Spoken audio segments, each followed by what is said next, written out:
Day 20, Exodus 7 through 9, from BibleProject.com's One Story That Leads to Jesus Reading Plan 2026.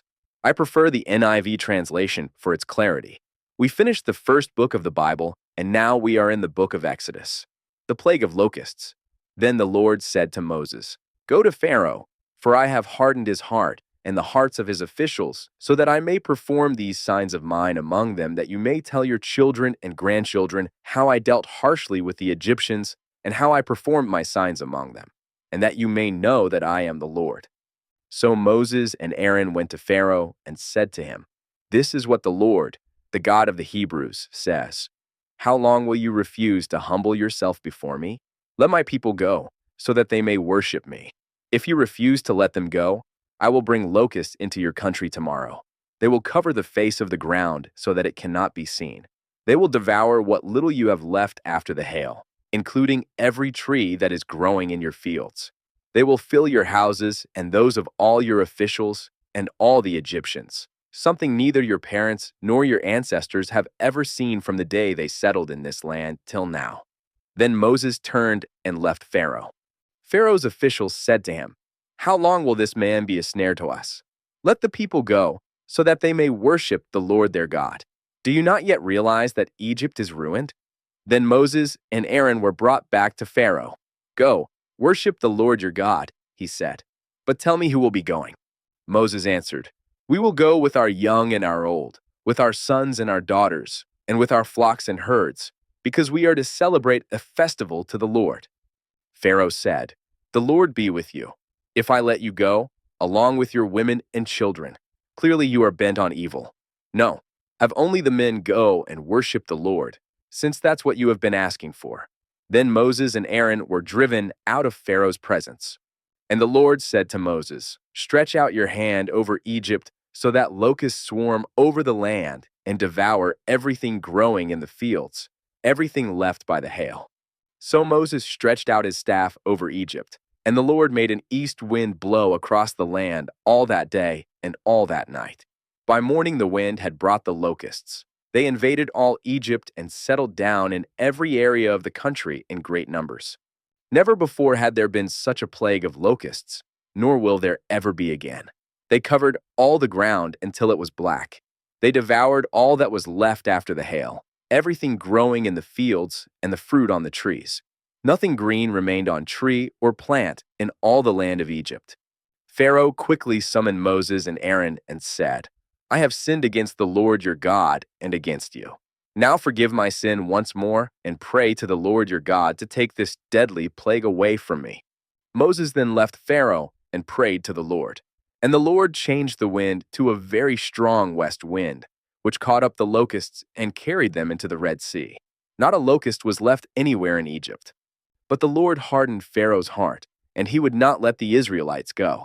The plague of darkness. Then the Lord said to Moses, "Stretch out your hand toward the sky, so that darkness spreads over Egypt, darkness that can be felt."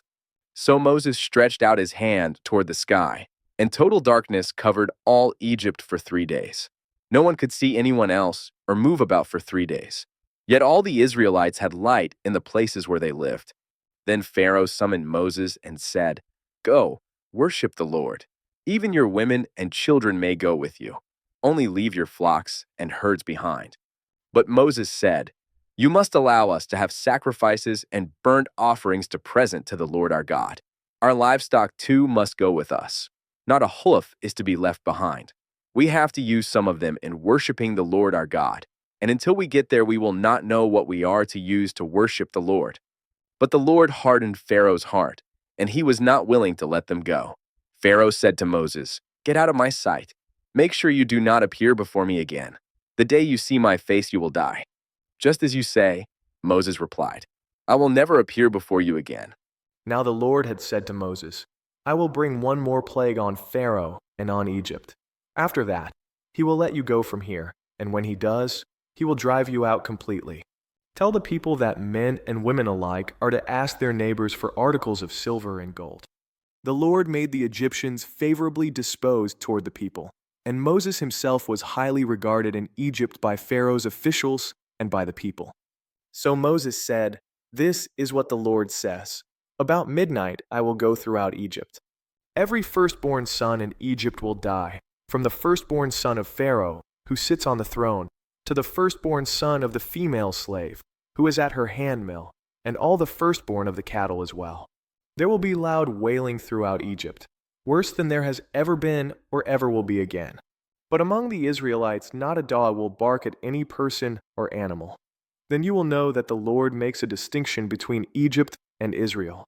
All these officials of yours will come to me, bowing down before me and saying, "Go, you and all the people who follow you." After that I will leave. Then Moses, hot with anger, left Pharaoh. The Lord had said to Moses, "Pharaoh will refuse to listen to you, so that my wonders may be multiplied in Egypt." Moses and Aaron performed all these wonders before Pharaoh, but the Lord hardened Pharaoh's heart, and he would not let the Israelites go out of his country. This concludes our study on the plague on the firstborn, a pivotal moment demonstrating God's power and distinction. The Lord said to Moses and Aaron in Egypt, "This month is to be for you the first month of your year. Tell the whole community of Israel that on the 10th day of this month each man is to take a lamb for his family, one for each household. If any household is too small for a whole lamb, they must share one with their nearest neighbor, having taken into account the number of people there are. You are to determine the amount of lamb needed in accordance with what each person will eat. The animals you choose must be year-old males without defect, and you may take them from the sheep or the goats. Take care of them until the 14th day of the month, when all the members of the community of Israel must slaughter them at twilight. Then they are to take some of the blood and put it on the sides and tops of the door frames of the houses where they eat the lambs.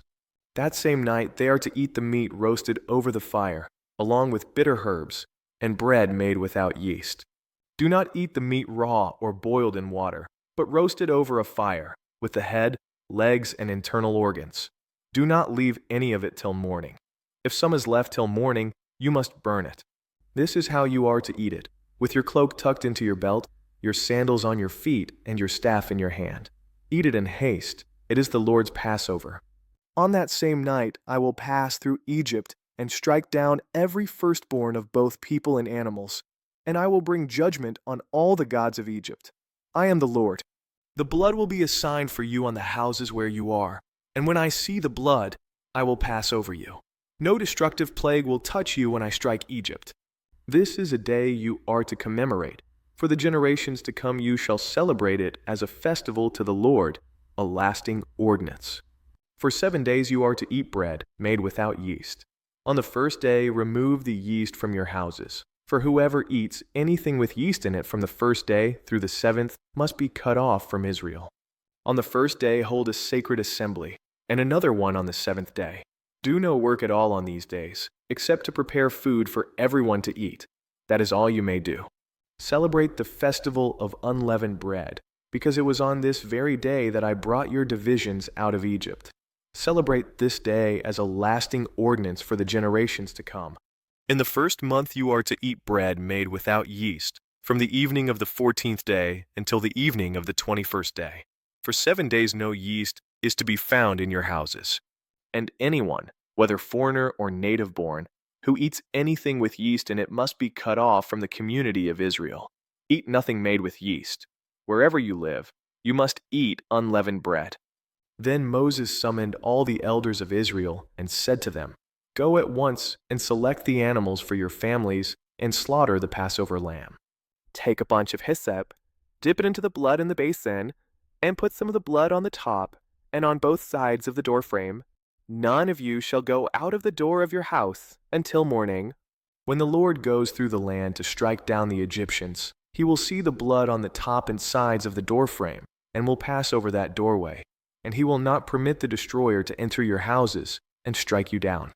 Obey these instructions as a lasting ordinance for you and your descendants. When you enter the land that the Lord will give you as he promised, observe this ceremony.